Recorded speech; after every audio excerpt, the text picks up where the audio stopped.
वसुदेवसुतावदेहम् धनुजुवन कृशानं ज्ञानिनामग्रगण्यं सकलगुणनिधानं वानराणामधीशं रघुपतिप्रियभक्तं वातजातं नमामि। गुरुर्ब्रह्मा गुरुर्विष्णु गुरुरेव महेश्वर गुरुः साक्षात् परं ब्रह्म तस्मै श्री गुरुवे नमः। अखण्डमण्डलाकारं व्याप्तं येन चराचरं तत्पदं दर्शितं येन तस्मै श्री गुरुवे नमः। अज्ञानान्तिमिरान्धस्य ज्ञानाञ्जनशलाकया चक्षुरुन्मीलितं येन तस्मै श्री गुरुवे नमः। लक्ष्मीकान्तसमारम्भां नाथयामुनिमध्यमाम् अस्मदाचार्यपर्यन्तां वन्दे गुरुपरम्पराम्। ओम श्री गुरुचरण कमलेभ्यो। सभी के हृदय में विराजमान उस परम सत्ता को मेरा शत शत प्रणाम वंदन नमन। आइए कथा में प्रवेश करते हैं। भगवान भी कभी कभी हमें दिखाते हैं कि तुम क्या हो, देखो, है ना। हम तो वैसे ही रोज कहते हैं, हे नाथ मैं तुमको भूलू नहीं। प्रभु याद दिलाने की क्या जरूरत है, आप भूलने में क्यों आते हो। द्वौ भूत सर्गौ लोकेऽस्मिन् दैवासुरेव च दैवो विस्तरशः प्रोक्त आसुरं पार्थ मे शृणु प्रवृत्तिं च निवृत्तिं च जना न विदुरासुराः न शौचन्नापि चाचारो न सत्यन्तेषु विद्यते। यहीं पे थे ना हम, छठा हो गया था कि प्रभु ने कहा कि दो ही तरह के लोग इस दुनिया में होते हैं, एक आसुरी प्रवृत्ति वाले और एक सुरी प्रवृत्ति। दो ही तरह के लोग हैं। एक तो उन्होंने कहा दैवी प्रकृति वाले और आसुरी प्रकृति वाले, अगर इन दोनों लोगों की बात की जाए जो इस धरा पर हैं, देखो गुण इन्होंने बताए थे तीन, सत्व रज और तम। तो लोग दो तरह के कैसे हो गए। अब वो कहते हैं इस धरा पर दो तरह के लोग हैं, एक देवी प्रकृति वाले, एक आसुरी प्रकृति वाले। तो तीसरी गुण कहाँ चला गया। तो ध्यान करें, तीसरे गुण के लिए कहा गया था ये तमस है, ये अंधेरा है, इसको तो छुओ ही मत। और रजोगुण जो है वो कार्य में प्रवृत्त होने वाला है। तो गुण कितने हो गए, तीन होते हुए भी दो, एक सात्विक एक तामसिक। रजोगुण तो दोनों में है, जहां जिसकी प्रधानता है। एक सतोगुणी लोग हो गए, एक तमोगुणी हो गए। दो भूत सर्गो लोकेस्मिन् दैव आसुर एक देवता हो गए, सतोगुणी हो गए, एक तमोगुणी हो गए आसुर। और रजोगुण तो दोनों में है, उनके कर्म किस तरह के हैं ये देखने वाली बात। तो लोग कैसे हो गए, दो तरह के। तो वो ये कहते हैं दो तरह के लोग हैं। और तुमने दैवी प्रकृति तो बहुत सारी सुना दी, 26 गुण बता दिए। अब जरा तुम आसुरी प्रवृत्ति वाले लोग भी सुनो। हाँ ठीक है, बताइए। तो उन्होंने कहा प्रवृत्तिंच निवृत्तिंच, एक प्रवृत्त होते हैं एक निवृत्त होते हैं। आसुरी स्वभाव वाले मनुष्य ना प्रवृत्ति को जानते हैं ना निवृत्ति को जानते। वेरी गुड, वो किसी को नहीं जानते, वो कुंभकर्ण है ना, सोए रहते हैं। तो वो ना आसुरी को जानते हैं, ना प्रवृत्ति को जानते हैं, ना निवृत्ति को जानते हैं। और जना न विदुरासुराः, ऐसे लोग जो आसुरी स्वभाव वाले हैं, वो प्रवृत्ति और निवृत्ति किसी को भी नहीं जानते। फिर न शौचन नापि चाचारो, ना वो शुचिता को जानते हैं, न चा आचारो, आचार यानी आचार व्यवहार को भी वो नहीं जानते, न सत्यम तेषु विद्यते, ना ही उनमें सत्य की कोई सत्ता हो, वो उसको भी नहीं जानते। देखो, इसको हम फिर से समझते हैं। वो कहते हैं कि आसुरी स्वभाव वाले जो मनुष्य हैं, उनमें प्रवृत्ति और निवृत्ति इन दोनों को ही वो नहीं जानते। अर्थात प्रवृत्ति यानी किन कार्यों में हमें लगना है, क्या काम हमें करने हैं, इस बात को वो नहीं जानते। जो उनके दिमाग में ठनक गई, वो काम प्रवृत्ति वाले हैं या निवृत्ति वाले हैं, इससे उनको कोई लेना देना नहीं। कोई ज्ञान का तो वहां है ही नहीं, काम नहीं है, सब अज्ञान है।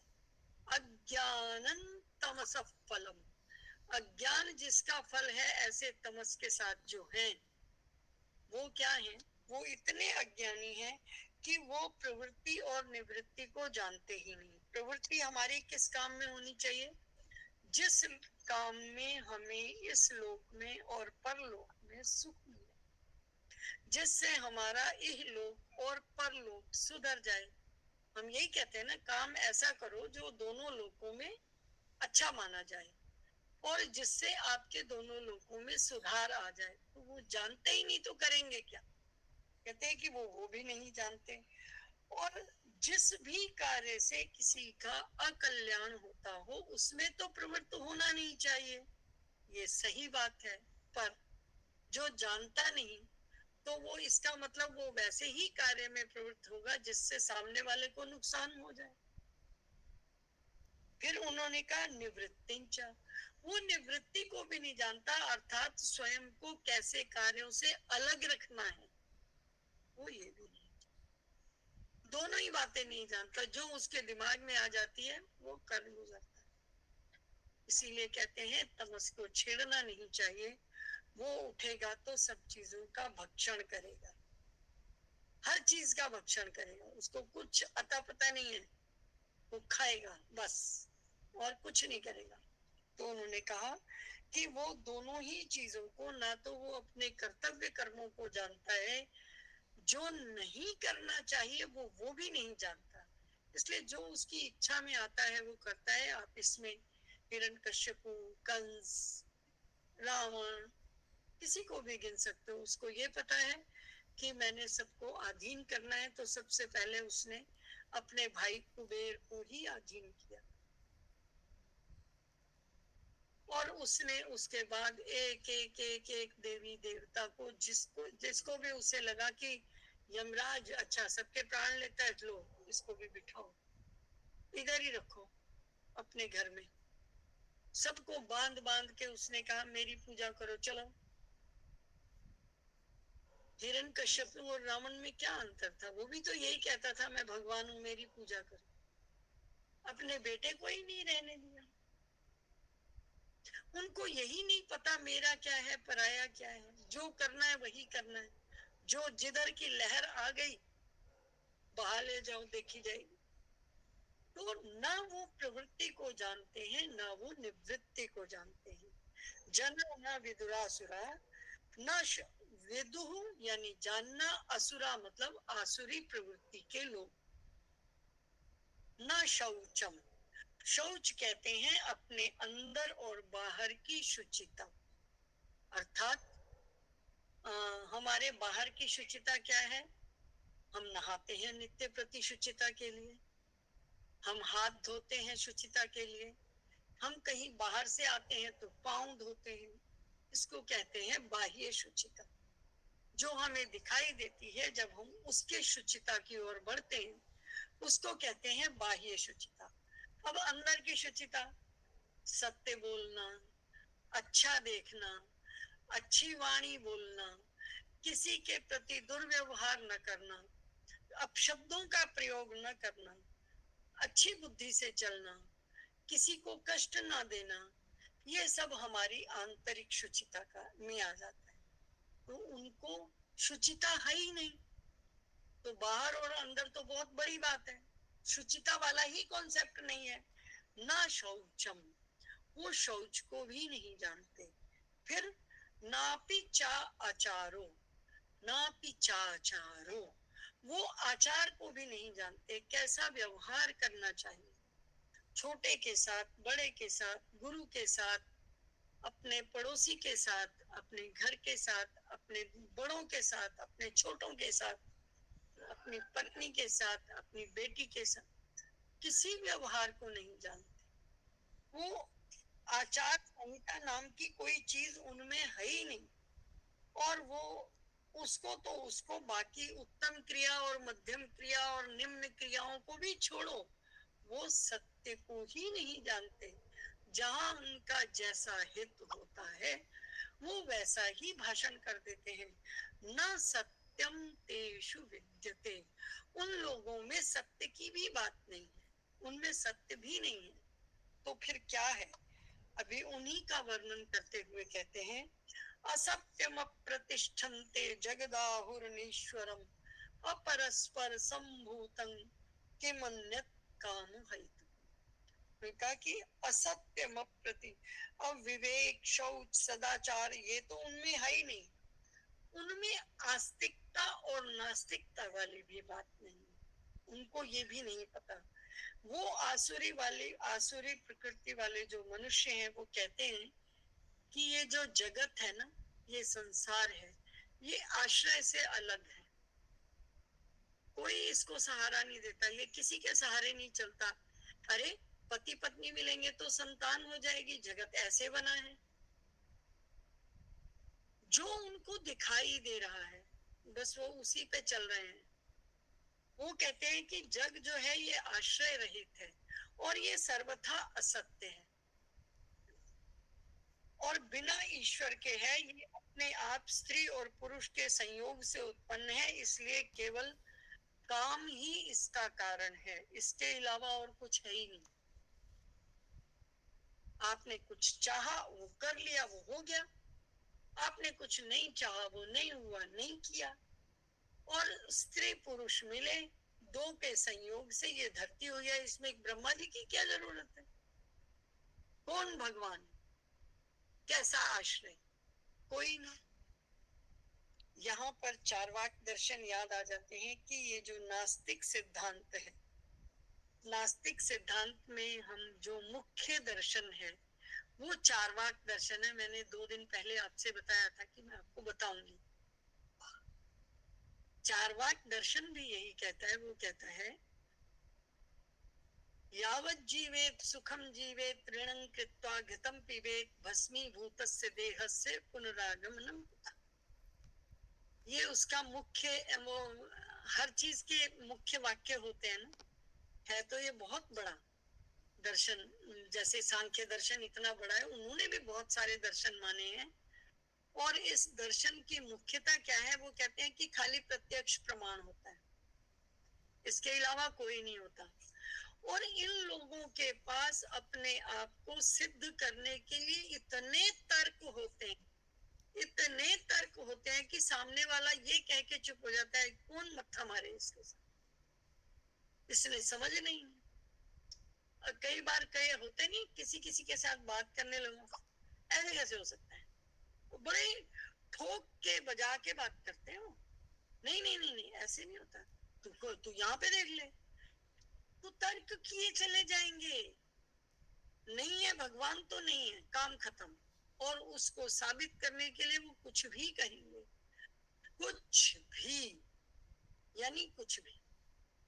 अब ये जो श्लोक है, जो मुख्य श्लोक है इनका, वो कहते हैं ना सूत्र वाक्य, वो है ये जब तक जियो सुख से जियो, चाहे ऋण भी लेना पड़े पर घी पियो, क्योंकि इस मरने के बाद कौन सा लोक और कौन सा परलोक, कुछ नहीं होता। तुम्हारे सामने सारा जल गया ना, काम खत्म। नया कहाँ से आएगा? ले, इतने सारे पति पत्नी है, मिलेंगे, इतनी सारी सृष्टि बनी पड़ी है, क्या दिक्कत है? फिर कहेंगे, फिर इसमें बहुत अच्छा एक उदाहरण भी आता है। वो खाली प्रत्यक्ष प्रमाण को मानते हैं कि जो आंख से दिखा, बस वही। जो आंख से नहीं दिखा उसकी सत्ता नहीं है। भगवान दिख रहा है, नहीं दिख रहा, छोड़ो, है ही नहीं, बात खत्म। वो अनुमान को, प्रमाण को, यथा स्थिति को, तर्क को, इन सबको, किसी चीज को नहीं मानते। और वो एक दृष्टांत आता है, इसमें भी उदाहरण आता है। वो कहते हैं कि एक स्त्री थी, वो चारवाक उसको लेके गया। चारवाक मतलब चारवाक मत को मानने वाला। चारवाक उसको लेके गया और उसने कहा कि देख, मैं तुझे तमाशा दिखाऊं। उसने रात के समय में भेड़िए के पैर ऐसे बनाए कि वो जंगल से शहर की ओर आ रहा है, गांव की ओर आ रहा है। पैर बना दिए, पैर बना दिए। सुबह उठ के लोगों ने देखा, जो पढ़े लिखे थे, उन्होंने कहा देखो भाई, रात को भेड़िया आया, अच्छा हुआ कि उन्होंने गांव को नुकसान नहीं पहुंचाया, हम गांव की भेड़िए से सुरक्षा कर लेते हैं। तो वो जो चारवाक था वो कहता है, देखा कितने पागल ने, इन्होंने कोई भेड़िया देखा है यहाँ पे? नहीं देखा ना। और देखो, ये भेड़िए से अपनी सुरक्षा कर रहे हैं। बस जैसे ये भेड़िए वाली बात है ना, ऐसे ही भगवान वाली बात है, ऐसे ही अच्छे कर्म करने वाली बात है। हाँ हाँ, ये बाकायदा, मतलब किसी समय मैंने इसके ऊपर तो रिसर्च ही की थी थोड़ी सी। मैंने इसके ऊपर काफी, मैंने अपनी एमलिब का डिसर्टेशन लिखा था चारवाक दर्शन पे। मैंने इसको बड़े गौर से पढ़ा था। मैंने कहा ये जानना बहुत जरूरी है, ये क्या है। तो वो कहते हैं कि देखो, जैसे ये भेड़िए के पैर को देख के भेड़िए का अनुमान लगा रहे हैं, तो अनुमान क्या होता है? कुछ नहीं होता, ये तो बेवकूफी है, असत्य है ना। भेड़िया तो आया ही नहीं, मैंने तो तुम्हारे सामने पैर बनाए हैं, देखो। ये सारे समझदार मिले और ये कह रहे हैं गांव की सुरक्षा करना चाहिए, कल को भेड़िया आ गया तो गांव के बच्चों को उठा के ले जाएंगे। है ना पागल।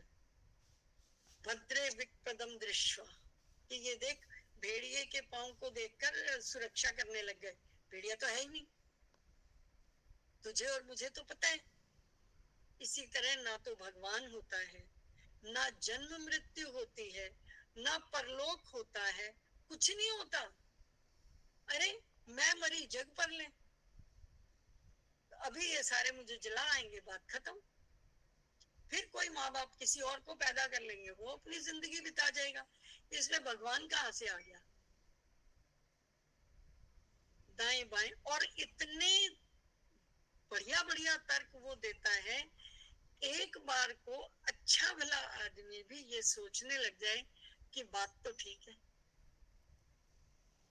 कि लोक परलोक, ईश्वर, स्वर्ग, नरक और ये जितनी भी बातें हैं सब वेस्ट हैं। ये बंदा ही ठीक कह रहा है, खाओ पियो ऐश करो, क्या रखा है किसी चीज में। वो कहते हैं कि पुनर्जन्म भी नहीं होता, ये तो सारा शरीर यहीं पे जल गया, इसमें से क्या निकला? जो तूने देखा आत्मा, क्या होती है आत्मा? दिख रही है किसी को? सारा शरीर तो यहीं पड़ा था, मर गया मर गया, इसको जला दो, नया पैदा हो जाएगा, बात खत्म। वो चैतन्य को भी नहीं मानते। वो कह रहे हैं दो जिंदा व्यक्ति मिले तो एक जिंदा ही पैदा होगा, बात खत्म। उसमें चिति, चेतन, आत्मा, परमात्मा, ये क्या है? कुछ भी नहीं होता। ये भी हमारा दर्शन है, एक चारवाक दर्शन।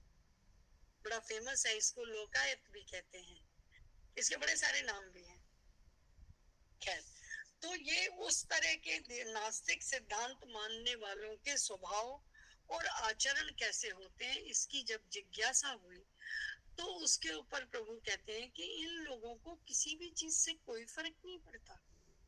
ये अपने आप में इतने मस्त रहते हैं, खाओ पियो और सो जाओ, कोई मतलब नहीं है। किसी को मार के भी अगर तुम्हारा काम चलता है तो इट्स ओके, क्योंकि कुछ पाप पुण्य नहीं मानते तो किसी चीज से इनको बचना भी नहीं होता।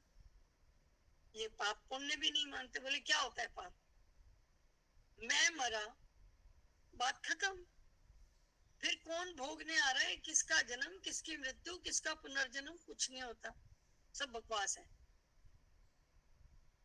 और ये किसी भी चीज को मानने से इनकार करते हैं, और जो इनको आंख से दिख जाए केवल उतनी बात मानते हैं, इसके अलावा ये कोई बात नहीं मानते। और कहते हैं इस दर्शन के लिए कुछ लोगों ने यहाँ तक कहा कि यही वैज्ञानिक है। अगर ये वैज्ञानिक हैं तो जो हमारे वैज्ञानिक आज भी ईश्वर तत्व को खोज रहे हैं, अणु को उन्होंने ढूंढ लिया है, अणु को तोड़ के परमाणु बना लिया है, ये क्यों कर रहे हैं? ईश्वर की खोज ही तो है, मूल तत्व की खोज ही तो है। और जितना आध्यात्म, जितना दर्शन, जितना सोच और जितना चिंतन भारत में हुआ है उतना कहीं विश्व में हुआ नहीं है, हो भी नहीं सकता। पराकाष्ठा है हमारे उपनिषद। उपनिषदों में जहां तक उस सोच की गहराई है उसके पार को आज तक कोई पा नहीं सका। और किसी ने तो यहाँ तक कहा है कि मानव मस्तिष्क की पराकाष्ठा है उपनिषद। और मजे की बात देखो, महर्षि बादरायण ने पूरे उपनिषदों में से जितने जितने लोगों ने कुछ बातें ऐसी कही जो एक दूसरे के खिलाफ नहीं है लेकिन ऐसी प्रतीत होती हैं, उन सबको इकट्ठा करके ब्रह्म सूत्र बनाया है। उसमें सारी डिस्क्रिपेंसीज को जो हम लोगों को ऐसे लगती हैं, जो है नहीं वास्तव में, उन्होंने ऐसे सारे उपनिषदों के उन सूत्रों को इकट्ठा करके ब्रह्म सूत्र बनाया है। और ब्रह्म सूत्र में उनकी व्याख्या वेदों के हिसाब से की है। और ये कहा कि देखो, जितनी चीजें तुम्हें लगती हैं कि ये गलत है, विपरीत है, या इनमें साम्यता नहीं है, या इनमें कहीं सोचने की बात है, उन सब को सोचने की बातों को लेकर महर्षि बादरायण ने ब्रह्म सूत्र बनाया है। और जहां पर हमारे ब्रह्म सूत्रों तक आते आते ब्रह्म सूत्र, उपनिषद, ये सभी वेदांत में आते हैं। अर्थात यहाँ पर आकर वेदों को पूर्णतया हम जान गए। ये वेदों का अंत है। हमारे सोचने की परंपरा में ये अंतिम पड़ाव है। जब हम वेदों को जानने की प्रक्रिया में ब्राह्मण, आरण्यक, सूत्र, शौत्र, ये शास्त्र, ये सारे ग्रंथ देखते देखते देखते देखते अंत में उपनिषदों पे आए। और उपनिषदों की सारी विपरीत दिखाई देने वाली चीजों को उन्होंने ब्रह्म सूत्र में इकट्ठा करके और पूरे उसका निवारण किया है, शंका का, महर्षि बादरायण। और यही जो है अंतिम पड़ाव है, इन दोनों पर केंद्रित करके इन दोनों के सूत्रों को निकालकर ही गीता में दिखाया गया है। इसीलिए गीता को पांचवा वेद भी कहा जाता है, क्योंकि गीता जी जो है वो उपनिषद, ब्रह्म सूत्र, इनका संयोग है। ये दोनों इसके अंदर दिखाई देते हैं। और जब ये दोनों दिखाई देते हैं तो ये वेदांत का हिस्सा हुआ। इस हिसाब से अगर देखा जाए तो सही ही कहा है, चार वेद तो वहां हो गए, ये पांचवा वेद ही है। क्योंकि इनके माध्यम से भी हम वेद ही पढ़ रहे हैं एक तरह से। और एक और बात, क्योंकि ये परमात्मा के मुख से, स्वयं के मुख से निकला है, ये परमात्मा की वाणी है, इसलिए ये मंत्र ही है। ये भी अपौरुषेय है। जैसे हमारे वेद, वेद भी हमारे अपौरुषेय हैं, क्योंकि वो किसी व्यक्ति ने नहीं लिखे। और ये हमारी गीता भी किसी व्यक्ति ने नहीं लिखी, ये भगवान जी ने लिखी है। पूरी महाभारत आप पढ़ो, सारी जगह कृष्ण उवाच, वासुदेव उवाच और इस तरह के नाम प्रयोग हुए हैं। लेकिन गीता के 700 श्लोकों में आया है श्री भगवान उवाच। ये भगवान जी द्वारा कही गई है, इसलिए इन 700 श्लोकों का अलग ही मुख्य, अलग ही अर्थ है, अलग ही तरीका है। और इसको अलग से जब हम पढ़ते हैं तो हम इसे गीता कहते हैं, यानी जो गाई जा सके, जो प्रभु के मुखारविंद से निकली है, जिसको हम गा सकते हैं, जो प्रभु की वाणी है, जो अपौरुषेय है, जो किसी व्यक्ति ने नहीं कही, भगवान ने स्वयं कही है, तो ये वेद हुआ ना हमारा। तो ये हमारा 5वां वेद है। इसीलिए गीता जी की हमारे जीवन में एक महत्ता है।